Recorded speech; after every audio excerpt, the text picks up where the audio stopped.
Barattoota akkam jirtu nagaa keessanii nageenyi keenya bakka jirtanitti isin qaqqabu barnoonni keenya guyyaa 60 isiniif qabannee jiru kutaa 22ffaarra gaheetu jira. Barnoota kanaanis jechoota sagalee dheeraa gabaabaa guyyaa har'aa isiniif qabannee dhiyaanneetu jira. Barnoota kanarraatii guddaa akka isin fayyadamaa jirtan abdii guddaa qabna. Barnoonni kun tartiiba isaa eeggatee jalqabarraatii gara xumuraatti eessaa kaatanii eessatti dhaabuu akka isin qabdan hunda qabateetu deema waan ta'eefi ofii keessaniis hordofuu hiriyoota keessan carraa barnootaa hin arganneefis sheer taasisuu hin dagatina. Nuun immoo sabiskiraayib laayik gochuudhaan viidiyoo nuti isiniif hojjennu jaallachuu keessan maatii ta'uu keessan nuti mirkaneessaa. Namoonni gama onlaayiniitiin nu biraatii barachuu barbaadan barnoota afaan Oromoo, Amaariffa, Ingiliffa haala gaariitiin isin barsiisnaa. Lakkoofsa armaan gadiitiin gama iimoo, waasaappii fi teelegiraamiitiin nuuf bilbilaa. Kallattiimaan gara barnoota keenya har'aatti gaafa ceenu jecha sagalee dheeraa gabaabaa kan jedhu waliin ilaalla jechuudha. Kana dura kan nuyi waliin ilaallee gabaabaa dheeraa ture, amma immoo dheeraa gabaabaa warreen ta'an waliin ilaallaa jechuudha. Kana keessatti dheeraa gabaabaa gaafa jennu gama jalqabaatiin dheerateetu dhufaa jechuudha. Akka kanaatti baan eenyu wajjiniin dhufteerti? Aalama wajjiniin dhuftee jirti jechuudha. Laan immoo iddoo kanatti tokko wajjiniin dhufteerti jechuudha. Gama jalqabaatiin haga iddoo kanatti dheeratee jiraachuudha. Kan akka saftee jirtu immoo gabaabduudha jechuudha. Sababa kanaatiif jecha sagalee dheeraa jennaa jechuudha. Asittis yoo ilaaltanii caa biratti oolamatu galee jira jechuudha. Dheerateetu gama jalqabaatiin hamma iddoo kanatti. Dubbachiiftuun galeefii jiru lama waan ta'eefi sagalee dheeraadha jechuudha. Gamanaan kan jiru immoo maa bira dubbachiiftuu tokkittiitu jira. Sababa kanaatiif gabaabaadha. Kanaaf jecha kanaanii jecha sagalee dheeraa gabaabaa jenneetu kan nuyi waamnu jechuudha. Gaafa dubbisnus jalqaba irratti dheeressineestu gaafa dubbisnus jalqaba irratti dheeressinee lammaffoo irratti immoo gabaabsineetu kan nuyi dubbisnu jechuudha. Kanaaf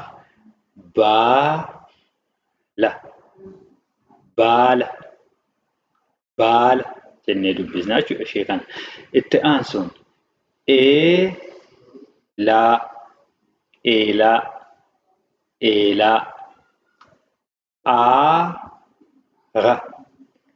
aara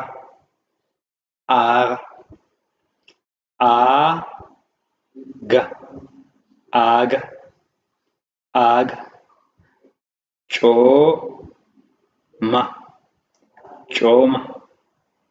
cooma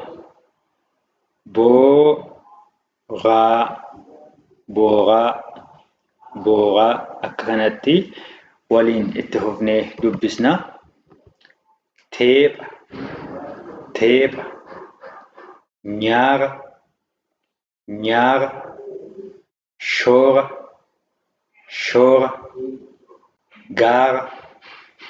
gaara rooba qooda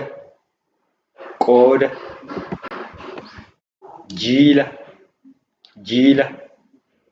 toora seera saami goota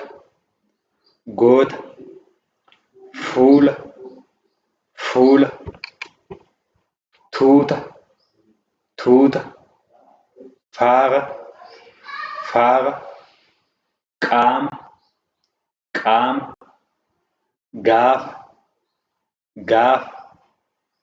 waaqa haala laafe waame daaraa gaala huuba fiige yoona booka meeqa yaade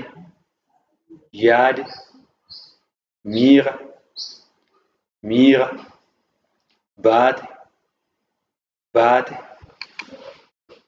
daake, daake, kuuse, kuuse, loote, loote, miidhe, miidhe, guute, guute, buune, buune, coome, coome, booka, booka, raase, raase, beela, beela, caama, caamaa, booda, booda, beekaa, beekaa, deeme, deeme, yaase, yaase, hooda, hooda, suuta, suuta, diina, diina, gaadaa, gaadaa, sooma, sooma, yaala, yaala, kaaba, kaaba, quufa, quufa, caale, caale, goota, goota, koore, koore, soora, soora, daawwa, nyaata, nyaata.